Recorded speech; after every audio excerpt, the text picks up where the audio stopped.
हाय सांग माने जय जगन्नाथ। आज आम जाइलु बिलक पखाड़ नहीं आम पहुँचला बेल को बाबू आमर धान कटारे व्यस्त। मु कहली आस खाईदबा।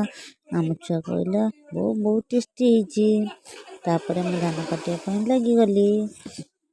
आम छुआ धान काटे बोली कांदी कांदी बिलरे गोटे धान गछ धरे बसी पड़ा। मुझे कहली हो ठीक है तो धान काट ताकू मुझे देदेली। दादी सारा पर सी गोटे गछ को टिके काटिला। देख ना सांग मैंने से केमती धान काटुची। धान कटा देखी मत बहुत खुशी लगिला। कारण छोटे छुआ एमती आगुरी आम भी एमती होते। बाबू कहले एबे मत दी आम धान काटबी तुम आप बहुत धान काटिल। शेष में गोटे बिड़ा काटिला आम धान कटा सरीगला। बाबू आमर किछटा बिड़ा बांधिले। आम हिड़र बहुत कंटा गछ थिला। आम छुआ कहला बापा या काटी दियो। आम घर को पड़े आसलु।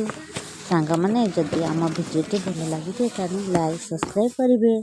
रोजी जय जगन्नाथ। प्लीज भूलिए सब्सक्राइब करेंगे।